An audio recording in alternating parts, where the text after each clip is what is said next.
coming in and having those 3 straight overtime losses, and your captain comes in as a 6-point weekend and 3 again. Just what you think of Reese's weekend? That's what he does on a continuous basis every week. I know. I think he was goalless in 3 games or whatever, but he just keeps working, and his leadership is shining through at this time of year right now. And we always talk about the locker room. It's the players' team now. Second half of the season, the locker room takes over, and part of that is the leadership saying the right things at the right time.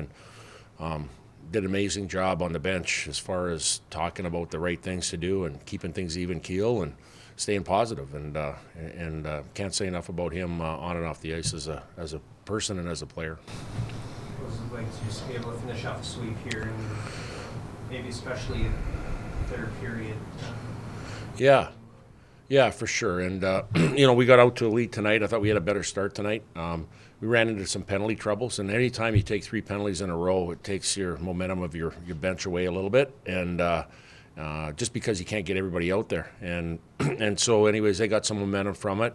But I thought our guys did a really good job of dialing in the second period a little bit. I know they made a push in the first 5 minutes there, but I thought for the most part we stood toe-to-toe, and then we took over and got back to our game. And that's the mental toughness, the grit, the resiliency, the resolve that you need within your group to try to get the next goal or try to come back in certain situations when momentum's gone away from you.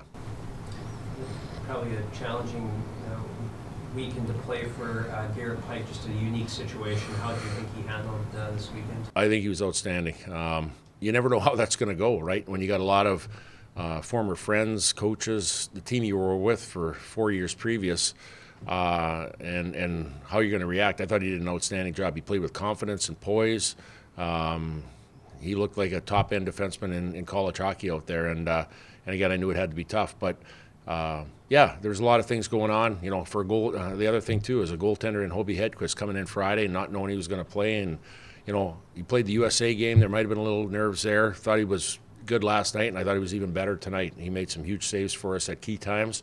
Wasn't tested a whole lot, but he had to make some grade A saves, and he's coming, and that's irreplaceable. You can't replace the experience he's gotten over the last 2 games of playing NCAA college hockey against a hard, heavy team.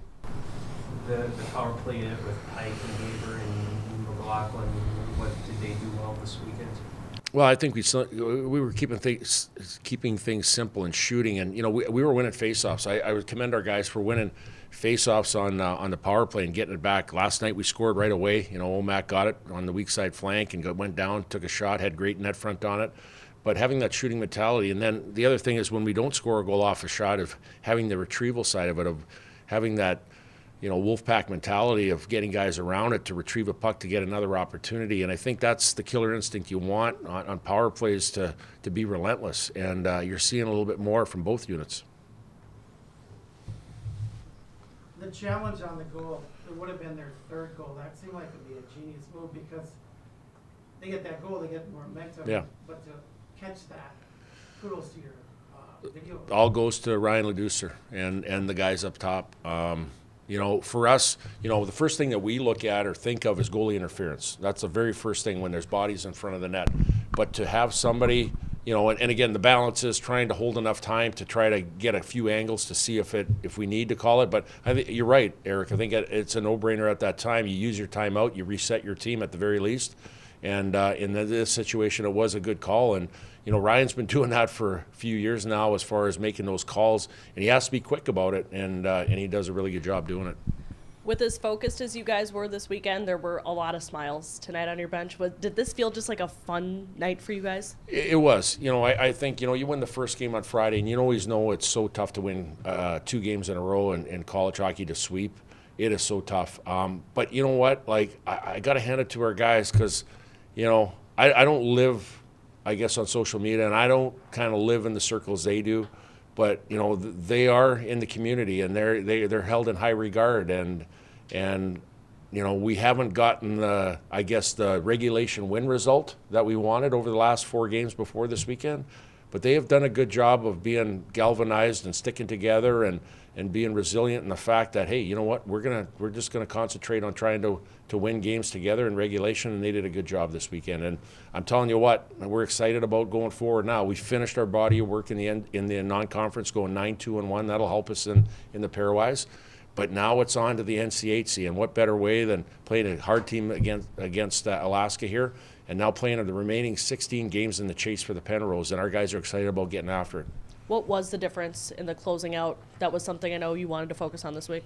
Yeah, no, it was that killer instinct, that mentality of, like I thought tonight, when we were up 3-2, guys were hungry. They didn't sit back. We were playing to win, and I thought we did a better job of everybody being on the same page and having the habits and details to try to get that next one, and we did, and everybody chipped in to do that. So that's a big thing of having that killer instinct when you can smell blood in the water.